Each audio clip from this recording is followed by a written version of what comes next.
اس درجہ کو خالق المسلمین سیاست کے برداج بادشاہ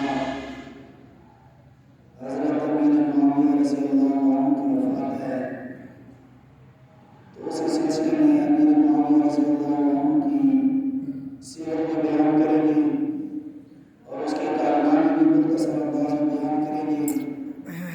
ٹائم اتنا ہوتا نہیں ہے کہ اس کے سامنے آپ کے سامنے ساری تفصیل بندہ کریں، موٹی موٹی باتیں آپ کے سامنے کرنی پڑتی ہیں۔ کچھ دن میرا شاید 10-12 دن 13-14 دن میرے گزرے ہیں بریلوی بھائیوں کے ساتھ، سوتیلے بھائیوں کے ساتھ۔ تو بات پہ وہ حضرت فاطمہ رضی اللہ عنہ اور حضرت علی مرتضیٰ رضی اللہ عنہ کی تعلیم لمبی لمبی گالیاں توجہ کی گھٹنی میں دیں، تو مجھے یہ محسوس ہوا کہ یہ جو ان کے دل میں حضور صلی اللہ علیہ وسلم کی کتنی بیٹیاں، 4 بیٹی، حضرت رقیہ، ام کلثوم، زینب اور چھوٹی چھوٹی حضرت فاطمہ الزہرا رضی اللہ عنہ، لیکن شین کے ساتھ جو دوستی رکھتے ہیں تو ان کا کم از کم تھوڑا بہت اثر تو ہوتا ہے۔ تو ان کے اثر کی وجہ سے وہ حضرت علی مرتضیٰ رضی اللہ عنہ اور حضرت فاطمہ الزہرا رضی اللہ عنہ اس کا ذکر بڑی کثرت سے کرتے ہیں۔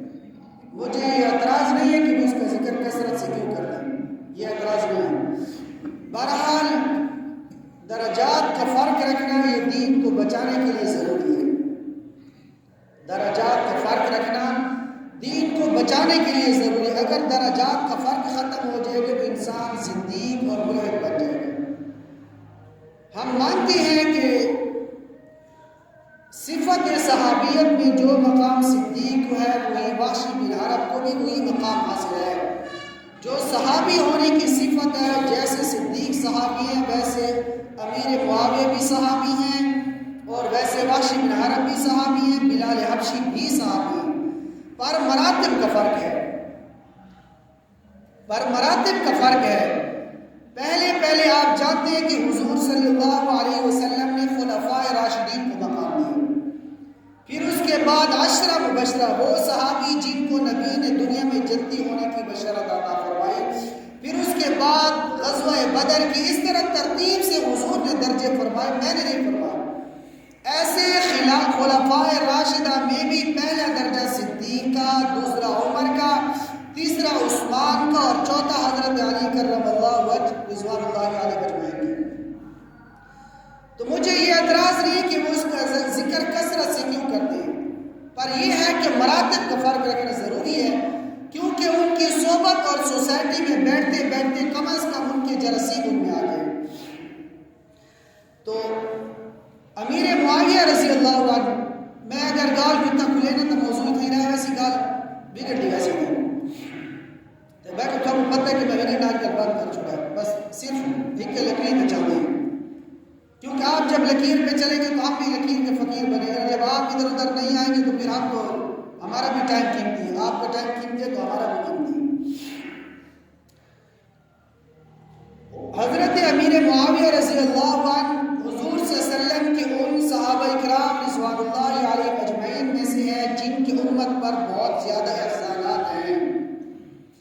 امیر معاویہ کون ہیں؟ خاتم وحی ہے، جنہوں نے حضور صلی اللہ علیہ وسلم کی جو پیغام جبرائیل لاتے تھے وہ حضرت امیر معاویہ اور بعض اور دوسرے صحابہ بھی لکھتے تھے، ان کاتبین میں امیر معاویہ بھی شامل ہیں۔ آپ جانتے ہیں کہ وحی کی کتابت کوئی عام ذمہ داری نہیں ہے، وحی کی کتابت اور خط و کتابت کی ذمہ داری کوئی چھوٹی ذمہ داری نہیں ہے، بہت بڑی ذمہ داری ہے۔ یہ بندہ اس کو رکھتا ہے جس پر بندے کو یقین ہو، اعتماد ہو اور کامل بھروسہ ہو کہ یہ میری بات میں خیانت نہیں کرے گا، میری بات میں ہیرا پھیری نہیں کرے گا، بندہ اس کو خط و کتابت میں لکھتا ہے، بندہ اس کو خط و کتابت اور وحی کتابت میں اس کو رکھتا ہے۔ تو امیر معاویہ رضی اللہ عنہ جیسے امت کے محسنین میں سے ہیں، بہت سارے بریلوی طبقہ بھی امیر معاویہ کے نام سے جلتے ہیں، یہ میرا تجربہ ہے۔ ہم ان کے سامنے جب بات کرتے تو پتہ چل جاتا ہے کہ ان کے تیور بدل جاتے ہیں، شکل بدل جاتی ہے، پتہ لگتا ہے کہ امیر معاویہ کو تھوڑی تکلیف ہے۔ امیر معاویہ سے تکلیف مومن کو تو نہیں ہو سکتی، ہاں جس کے نسل میں شک ہو اس کو تکلیف برحق ہو۔ امیر معاویہ رضی اللہ عنہ جیسے امت کے محسنین میں سے ہیں، ویسے امیر معاویہ امت کے مظلومین میں سے بھی ہیں۔ تاریخ نے جو امیر معاویہ کے ساتھ ظلم کیا، جو اس کے کردار کشی کی گئی، جو اس کے کردار کو پردے میں رکھا گیا، تاریخ کے آئینے میں ایسا ظلم اس کے مد مقابل کسی دوسرے صحابی پر نہیں۔ ہزاروں قسم کے الزامات امیر معاویہ پر لگائے گئے، ہزاروں قسم کے بہتان امیر معاویہ پر لگائے گئے۔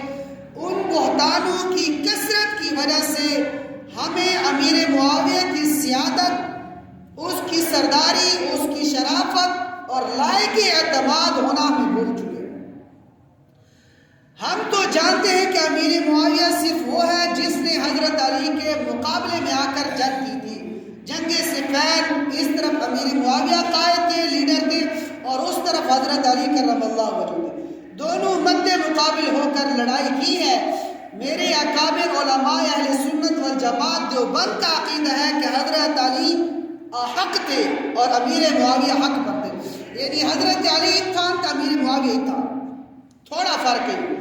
ہم مانتے ہیں کہ امیر معاویہ غلطی پر تھے، پر وہ غلطی اجتہادی غلطی تھی، اور حدیث میں آتا ہے کہ مجتہد جب کسی کام پر چلتا ہے، اگر وہ کام سیدھ ہے تو اسے 2 اجر ملتے ہیں، اگر اس کام میں غلطی کر لی تو اسے 1 اجر ضرور ملتا ہے۔ ہم مانتے ہیں کہ امیر معاویہ اس کام میں اجر کے مستحق ہیں۔ بات کہیں ملتی تھی ہے، پر میں کو ملتے تھا نا، میں کو قریب کرنا چاہنا، بات تو ایسی ہے کہ میں اگر اس میں گھس جاؤں تو آپ کا دماغ بھی ادھر گم ہو جائے گا، بات میں اس طرف جانا نہیں چاہتا ہوں۔ ہم تو جانتے ہیں کہ امیر معاویہ نے حضرت علی کا مقابلہ کیا، اس مقابلے کے پیچھے کیا کردار تھا، کن کا ہاتھ تھا، اس پر میں اپنی جماعت میں بات کرتا رہتا ہوں، یہ جمعہ ان کو بیان کرنے کے قابل نہیں ہے، ٹائم نکل گیا۔ امیر معاویہ رضی اللہ عنہ کو تو ہم جانتے ہیں کہ وہ صرف صفین میں لیڈر کی حیثیت سے حضرت علی کے مقابلے میں تھے، پر ہم اس سے یہ نہیں جانتے کہ امیر معاویہ وہ ہے جو حضور صلی اللہ علیہ وسلم کے کاتب وحی تھے، اور امیر معاویہ وہ ہے جس نے عمر کے دور حکومت پوری میں گورنری کی ہے، اور آپ جانتے ہیں کہ عمر گورنروں کی بارے میں کھوج میں رہتے تھے، تھوڑی سی بھی ادھر ادھر ہو جاتی اس گورنر کو فوراً معزول کر دیتے۔ امیر معاویہ حضرت عمر کے پورے دور حکومت میں گورنر رہے، اور حضرت عثمان غنی کے بھی پورے 10 سالہ دور میں گورنر رہے۔ تو یہ صحابہ کی اعتماد کی دلیل ہے کہ حضرت عمر نے جو اسے گورنر رکھا، اس لیے رکھا کہ حضرت عمر کو معاویہ پر کامل اعتماد تھا، کامل یقین تھا۔ اور یہاں پر دوسرے جملے یہ بیان کر دوں کہ ہم صحابہ کی لڑائی کو آج کی سیاست کی لڑائی نہیں کہیں، ہم صحابہ کی جو جنگیں ہوئی ہیں اس کو ہم آج کی موجودہ جنگوں پر قیاس نہ کریں، کیونکہ آج ہر سیاستدان اپنی کرسی بچانے کی فکر میں ہے، ہر لیڈر کو اپنی کرسی چاہیے، ہر جماعت کو اپنا جھنڈا بچانا ہے، ہر جماعت کو اپنی عزت بچانی ہے، پر صحابہ نے جو جنگ کی ہے، حضرت امیر معاویہ کا مدعا بھی دین تھا اور حضرت علی کا مدعا بھی دین تھا، دونوں کا مقصد دین کی حفاظت تھی، دونوں کا مقصد دین کی حفاظت تھی۔ اور آج کے مسئلے پر اگر ہم صحابہ کو قیاس کریں گے تو ہم بڑے گمراہ ہو جائیں گے، کیونکہ میرے صحابہ کے بارے میں اہل سنت و جماعت کا عقیدہ ہے صحابۃ کلھم عدول، نبی دے سارے صحابہ عدالت دے بےتاج بادشاہ ہیں۔ نبی کے کسی بھی صحابی کی نجی زندگی میں میں اور آپ بحث نہیں کر سکتے، کیونکہ میرے نبی نے آپ اور میرے سامنے ہاتھ باندھے کہ اللہ فی اصحابی لا تتخذوا غرضا من بعدی، میں تمہیں تمہارے رب کا واسطہ دیتا ہوں، میں تمہیں اپنے اللہ کا واسطہ دیتا ہوں کہ میرے بعد میرے صحابہ کو نشانہ نہ بنانا۔ فمن احبهم فبحبی احبهم، جو میرے صحابہ سے محبت رکھے گا وہ مجھ محمد سے رکھے گا.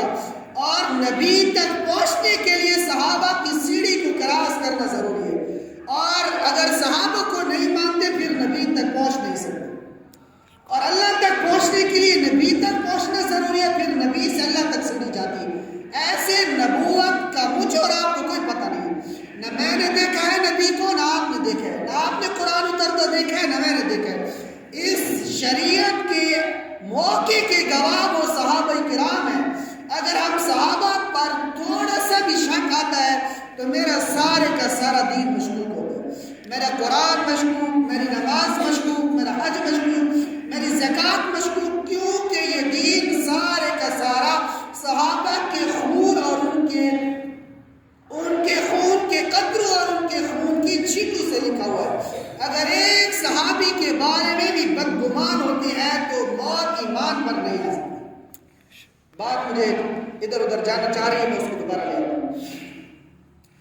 امیر معاویہ رضی اللہ عنہ، ہم امیر معاویہ رضی اللہ عنہ کو جنگ صفین کے قائد کی حیثیت سے جانتے ہیں، مگر ہم اسے یہ نہیں جانتے کہ امیر معاویہ کی آدھی سے زیادہ زندگی عیسائی اور رومیوں کے خلاف جہاد میں گزری. حضرت امیر معاویہ نے پہلے عثمان غنی کے دور میں بحری بیڑا تیار کی، پانی والا جہاز امیر معاویہ نے ایجاد کی. بات آگے جانا چاہتے ہیں، میں اس کو دوبارہ لے آتا ہوں. امیر معاویہ رضی اللہ عنہ کی مختصر سیرت میں رہتے ہیں. آگے اگر میں صحابیت کے عنوان پر جاتا ہوں تو مجھے یقین ہے یہ عنوان اتنا پھیلے گا کہ ساری زندگی گزر ویسے عنوان ختم ہوتے سے. بہرحال امیر معاویہ رضی اللہ عنہ پر آتے ہیں. امیر معاویہ رضی اللہ عنہ جیسے اس کے باپ قبیلہ کے سردار تھے، ابو سفیان قریش کے سردار تھے، اور امیر معاویہ کا تعلق قریش سے، اور قریش بنو ہاشم کے بعد دوسرا نمبر قریش کا ہے. قریش بنو ہاشم بھی قریش کی شاخ ہے، بنو ہاشم بھی قریش کی شاخ ہے.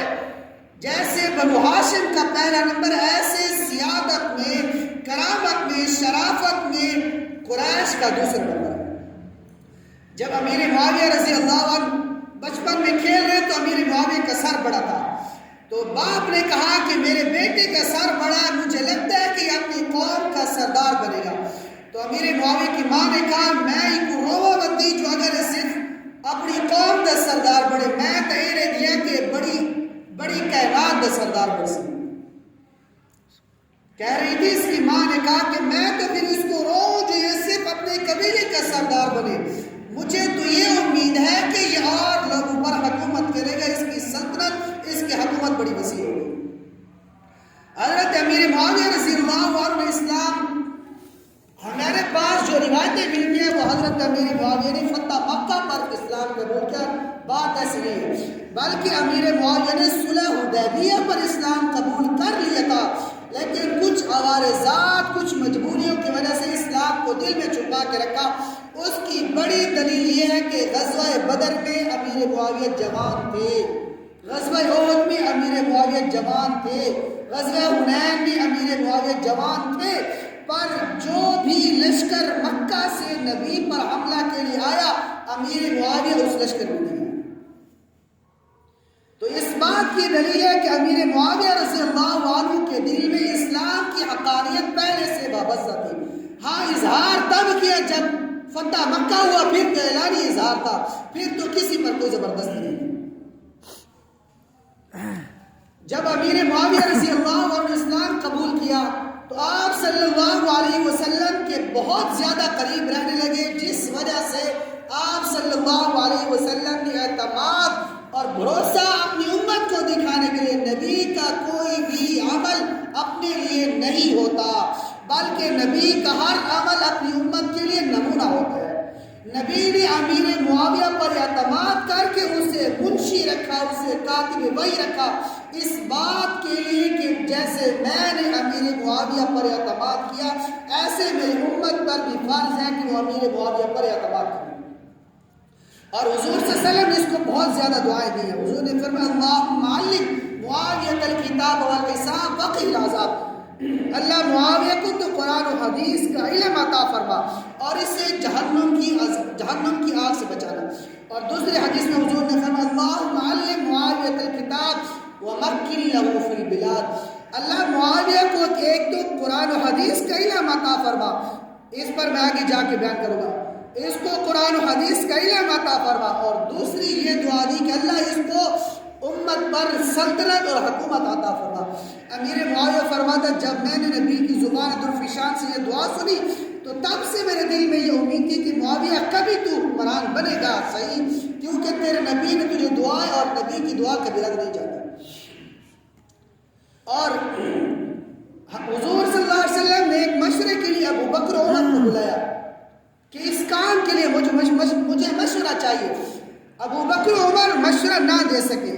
ہو سکتا ہے کافی باتیں ہو سکتی ہیں، میں موقع کے گواہ تو نہیں ہوں جو میں ادھر ویڈیو کیمرہ پکڑ کے کھڑا تھا کہ کیا کیا کر رہا ہے. بہرحال ابو بکر و عمر مشورہ رضوان اللہ علیہ اجمعین نہ دے سکے. حضور نے فرمایا معاویہ کو بلاؤ، معاویہ امین بھی ہے اور قوی بھی ہے اور دیانتدار بھی ہے، اس بات کا مشورہ میں امیر معاویہ سے لوں. اور حضور صلی اللہ علیہ وسلم ایک مرتبہ سواری پر جا رہے تھے، پیچھے حضرت امیر معاویہ بیٹھے تھے.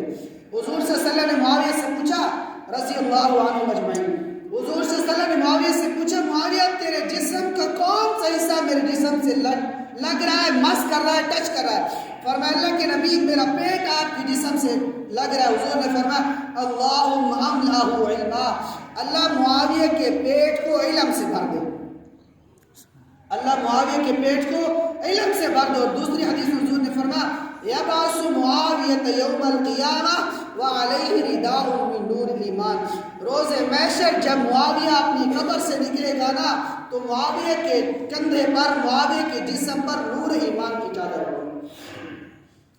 اور یہ تو حضور صلی اللہ علیہ وسلم کی دعائیں بہت زیادہ ہیں. میں نے واقع مختصر اور تسا لوگوں نے بڑے قیمتی ٹائم کو دیکھ کے میں چھوٹا عنوان کر چھوڑا ہے، کیونکہ تسا لوگوں نے ٹائم بڑا قیمتی ہے. میں تو فارغ بندہ، میرا تو کوئی کام نہیں ہونا، میں تیو کام میں بیٹھا 24 گھنٹے مطالعہ کرنا. تو بڑا قیمتی وقت ہے میری طرف میں، بڑا قیمتی وقت ہے. آپ لوگوں کا بڑا قیمتی وقت ہے. میں آپ کے وقت کی قدر کرتے ہوئے اتنا چھوٹا سا وقت دے دیتا ہوں تاکہ رابطہ سارا منقطع نہ تھی وتی سکتا کہ منقطع بھی تھی وجہ میری تھوڑی حالت چلتے ہوئے بڑے شوقیہ لوگ ہیں نا. اچھا ابھی چاچا جی آئے ہیں بنکورئی سے، کہا کہ میرے دل میں شوق تھا کہ میں مفتی صاحب کا جمعہ سنوں گا. کمرے میں بیٹھ کے میں نے کہا چچا جی مفتی صاحب کے وہ جذبات ٹوٹ گئے، وہ اس کے جوش، وہ اس کے جذبات نیچے پانی میں چلے گئے. کہتے کیوں؟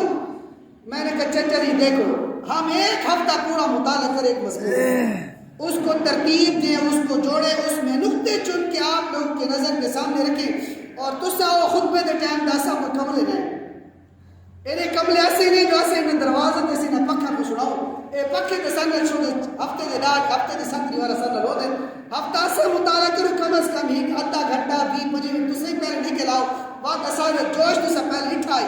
پر میرے لگتا ہے ہمارے جذبات اب ٹھنڈے ہو گئے. بہرحال میں اس موضوع پہ نہیں چلنا چاہتا وقت مسائل سے مفتی صاحب شی پہ شکایت کرنا. بہرحال میرا حق کی ہے وہ تھوڑی اپنی مرضی میرا حق دے انہوں نے بہرحال پل سے رات دکھیں سنا. صحابہ کی نظر میں یہ تو حضور صلی اللہ علیہ وسلم نے جو چند ایک روایتیں پیش کی، روایات بہت زیادہ ہیں. صحابہ کی نظر میں امیر معاویہ کا مقام کیا تھا؟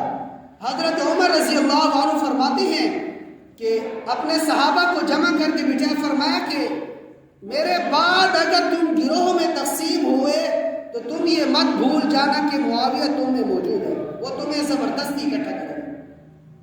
میرے بعد اگر تم فرقوں میں اور گروہوں میں تقسیم ہوئے تو یہ مت بھول جانا کہ معاویہ تم میں موجود ہے، معاویہ تمہیں اکٹھا کرے گا.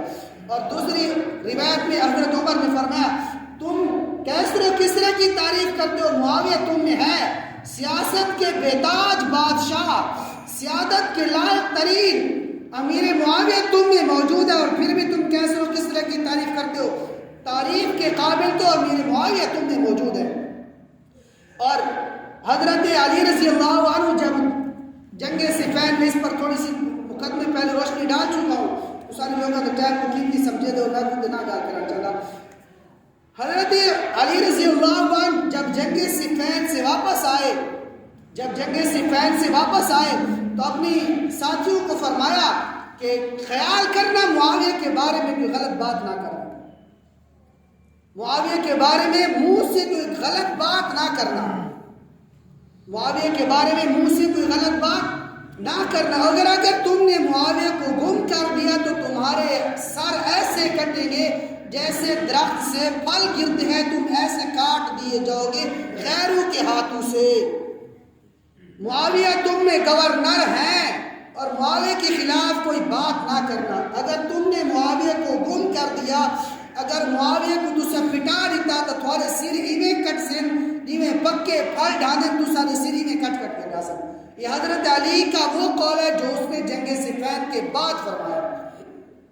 اور حضرت ابن عباس رضی اللہ عنہ کو ایک غلام نے آ کر شکایت کی کہ حضرت امیر معاویہ ایک فقہی مسئلے کے بارے میں امیر معاویہ کی شکایت کی، تو حضرت ابن عباس نے فرمایا انہو فقیہ، اس کو چھوڑ دو، وہ فقیہ ہے۔ یعنی ابن عباس حبر الامہ، رئیس المفسرین ہیں، قرآن کی پہلے تفسیر کرنے والوں میں سے ابن عباس کا نمبر ہے۔ ابن عباس نے فرمایا مجھے اس کے بارے میں نہ چھوڑو، وہ فقیہ ہے، وہ فقاہت کا بےتاج بادشاہ ہے، اس کے بارے میں مجھے نہ چھوڑو۔ اور دوسری ایک روایت آتی ہے 45 منٹ۔